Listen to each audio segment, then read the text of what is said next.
Então, caminhando com o Mestre Jesus, os seus discípulos tiveram fome.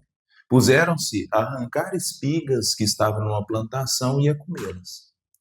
Os fariseus que estavam ali se escandalizaram, não pelo fato deles pegarem as espigas, mas porque era um dia de sábado, considerado que eles não deviam fazer esse tipo de ceifa, esse tipo de colheita. Jesus, então, depois de dar um ministério ali realmente do que seria empregado, ele fala que o Filho do Homem é Senhor do sábado.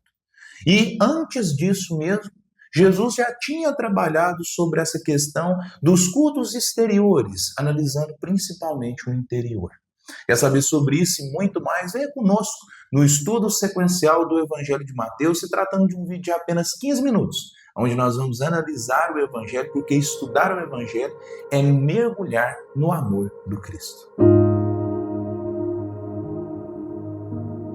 E hoje chegamos no capítulo 12, versículo de 1 a 32, onde nós vamos analisar por partes, porque cada parte tem um significado único, aonde nós iniciaremos nesse vídeo hoje de 15 minutos, conforme nós dissemos na introdução, o versículo 1 até o 8, aonde Jesus trabalha ali a questão do sábado, de uma colheita que seus discípulos tinham feito, escandalizado os fariseus. Para quem conhece esse estudo, sabe que, apesar de ser sequencial, você pode ficar aqui e assistir esse vídeo, se ainda nunca assistiu nenhum vídeo, e depois você vai lá na playlist do canal NEP Honório Abreu e coloque em dia os outros vídeos em si, porque o Evangelho tem essa essência, onde você pode estudar uma parte, retirar dele todo o significado e realmente mergulhar nesse amor do Cristo de uma forma única. E aí, depois, colocar em sequência, porque também é bom, porque uma parte complementa a outra, conforme nós vamos ver aqui hoje, que isso aqui já tinha sido tratado também, e é tratado em outros pontos pela questão do mestre, sobre essa questão dos cultos exteriores. Então, no versículo 1, é dito assim, colocado por Mateus. Por esse tempo, Jesus passou num sábado pelas plantações. Os seus discípulos que estavam com fome puseram-se a arrancar espigas e comê-las. Os fariseus, vendo isso, disseram: Olha só, os teus discípulos a fazerem o que não é lícito fazer num sábado. Olha que importante. Aqui cabe a nós fazer um adendo. Lógico que tinha as práticas. Não queremos em nenhum momento criticar, porque até hoje determinadas religiões, eles guardam a questão do sábado.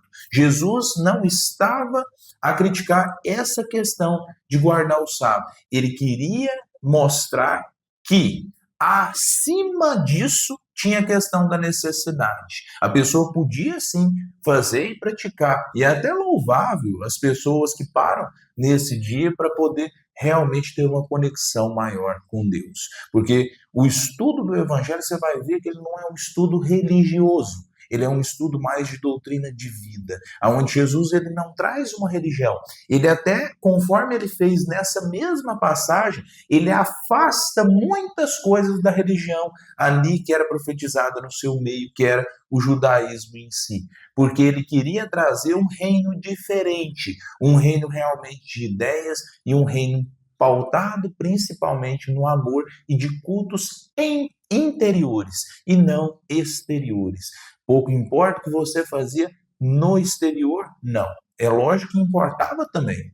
Você tinha que ter uma disciplina, uma análise de si, mas ele queria demonstrar algo ainda maior, ou seja, que o sábado não era dessa forma. E ele dá uma lição aos fariseus de demonstrar a lei e de fazer uma analogia como se fosse um verdadeiro ali defensor do que ele estava dizendo por um princípio lógico, porque ele diz assim: não lestes, mas lhes respondeu, no versículo 3, não lestes o que fez Davi e seus companheiros quando tiveram fome? Ele narra uma história que ocorreu lá no passado com Davi, que estava ali realmente nas questões da escritura. Quando ele estava com fome, como entrou na casa de Deus e como eles comeram os pães da preposição, que não era lícito comer, nem a ele, nem o que estavam com ele, mas exclusivamente aos sacerdotes. Ou seja, ele demonstra, porque esses pães da preposições eram o quê? Era um pão que era ofertado ali no templo para a questão dos sacerdotes que poderiam comer, mas Davi estava com fome, então ele entra ali por um estado de necessidade, ele come os pães da preposição, os pães ofertados ali, que não poderiam ser comidos.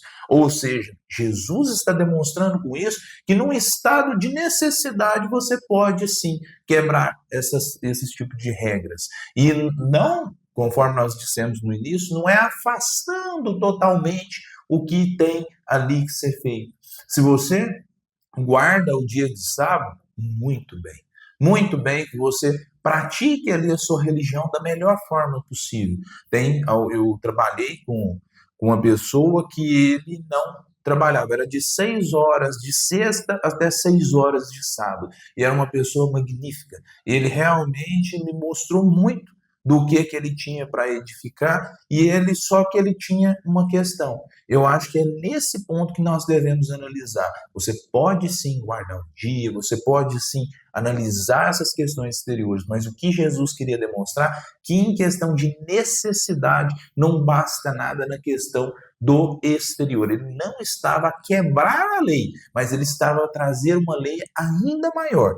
Porque ele ainda diz assim: ou não lestes na lei que com os seus deveres sabáticos os sacerdotes no templo violam o sábado e ficam sem culpa? Digo-vos que aqui está algo maior do que o templo. Ou seja, os próprios sacerdotes, eles violavam nas suas práticas ali exteriores, eles violavam essa questão de guardar o sábado. Então ele ainda dá uma questão de puxão de orelha naqueles sacerdotes daquele tempo. E ainda fala assim: se soubesses o que significa misericórdia é o que eu quero, e não sacrifício. Não condenareis os que não têm culpa, pois o Filho do Homem é Senhor do sábado. Aqui nós devemos trazer uma analogia muito grande, onde ele se coloca realmente como o Filho de Deus. E aí nós já trabalhamos aqui no nosso estudo que essa questão de filho não é de exclusividade, onde Jesus fala que é o único Filho de Deus, ele é o nosso irmão. Então ele coloca todos nós nessa questão de filiação. Não existe exclusividade em si. Então ele quer dizer nessa passagem, quando ele fala o Filho do Homem, são todos os homens, pois todos os homens são senhores do sábado. Ou seja, independente, você pode sim fazer as suas práticas, mas num estado de necessidade, largue o exterior e olhe o interior. Você ajudar uma pessoa que esteja em aflição, você curar a ferida. Se você for, por exemplo, um médico, você não vai salvar no dia de sábado uma pessoa. E aí vem várias analogias nesse sentido. O Novo Testamento interpretado, versículo por versículo, de Rousseau Norman Chaplin, no capítulo 2, página 402, ele diz o seguinte: a questão do trabalho no dia de sábado iniciou, na verdade, um pouco antes, quando aconteceu a discussão sobre o jejum, né, que é de Mateus, capítulo 9, versículo 14, que nós já vimos aqui nesse vídeo. Você pode ir lá que você vai ver, no nosso estudo sequencial, ele trata sobre essa questão do jejum, onde Jesus trata de uma maneira sublime. E o que Jesus sempre traz, não importa o que entra na boca, mas sim o que sai, porque dele está cheio o coração. Ou seja, ele já trabalha essa questão do jejum já como uma prática exterior, e que a gente deve olhar a prática interior. Até no vídeo que nós fizemos, nós tratamos muito sobre isso. Não é porque você não pode fazer jejum, até é bom, é como nós estamos dizendo aqui, não é porque você não pode guardar o sábado, você pode sim, você pode tornar o sábado, não é guardar para não fazer nada, você pode tornar um sábado um dia realmente para você refletir e ter uma conexão com Deus. O que você não pode é ter uma exaltação e realmente um fanatismo, onde você fala que o sábado é mais importante do que os deveres que você tem como uma pessoa de Deus. E aí fala assim: E se efetivou quando os discípulos começaram a colher espigas da plantação no sábado, porque estavam com fome. Os fariseus ficaram horrorizados porque os seguidores de Jesus estavam colhendo as espigas, portanto, trabalhando num dia de sábado. Ainda que o motivo fosse o de aplacar a fome, segundo interpretações dos fariseus, essa atitude não era permitida num dia de sábado, visto que colher espigas era reputado um tipo de ceifa, e a ação de debulhar com as mãos era considerado um trabalho manual. Então nós vemos que o evangelho tem essa grandiosidade. Hoje nós retiramos uma essência dessa parte do texto, mas nós vemos que tem já um início lá no Mateus capítulo 9, versículo 14, onde ele diz sobre a questão do jejum. Ou seja, ele tem um fechamento em si. Por isso que é importante nós estudarmos o Evangelho, compreendermos realmente o que Jesus queria trazer com aquilo. Não é de um motivo só de você ler e interpretar de uma maneira vã e sair falando. Ele não estava em nenhum momento falando que não era importante guardar o sábado, mas ele queria demonstrar o quê? O homem era mais importante se ele estivesse em verdadeira conexão com Deus num estado de necessidade. Rigonati, no Evangelho dos Humildes, na página 90, ele traz o seguinte: as religiões dogmáticas prendem seus adeptos a rígidas práticas exteriores e colocam o culto a Deus na observância exclusiva de fórmulas vãs, sem cogitarem de melhorar o íntimo dos seus fiéis. Jesus veio ensinar a humanidade a adorar o Pai Celestial em espírito e verdade. Jesus desprezava o ritual das religiões organizadas e, com frequência, faz exatamente o contrário do que elas mandam, a fim de demonstrar ao povo que práticas exteriores e fórmulas de adoração de nada valem diante de Deus. Esta lição é bem sugestiva. É um brado de revolta do bondoso coração de Jesus contra a hipocrisia dos sacerdotes. Ou seja, ele traz aqui que o que acontece é a adorar o Pai Celestial em espírito e verdade. Não é com prática exterior, não é de uma forma vã. E Jesus afasta muito dessas questões, conforme Rigonati coloca aqui.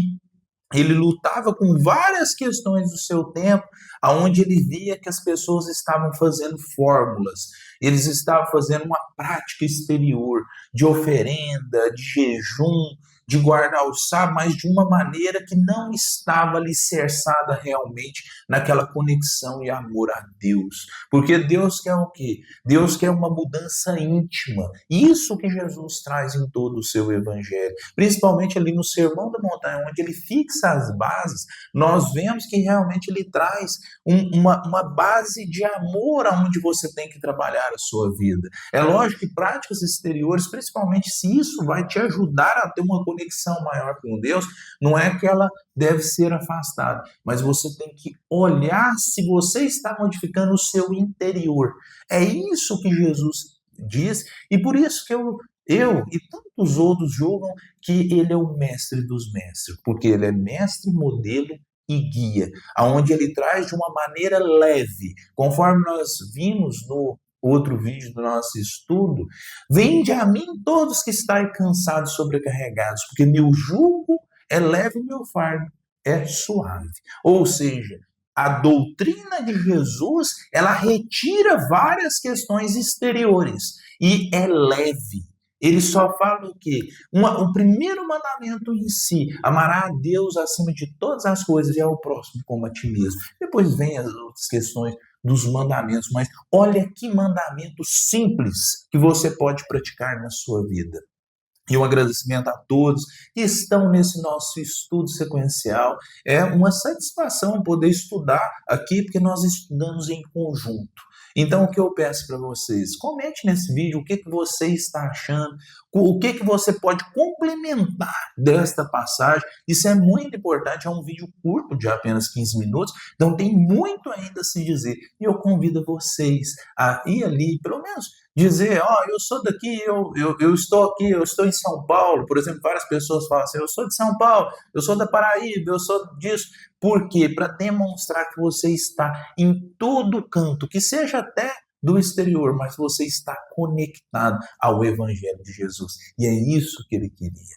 Então, até o próximo estudo sequencial do Evangelho de Mateus, aonde nós vamos continuar nesse capítulo 12, e nós vamos ver uma parte muito importante, que é a cura do homem com a mão atrofiada e outras curas no sábado. Ou seja, ainda continuando essa questão de Jesus trabalhar esse sábado em si. Fiquem em paz, que Jesus possa entrar no lar de cada uma das pessoas através do seu evangelho. Fiquem em paz.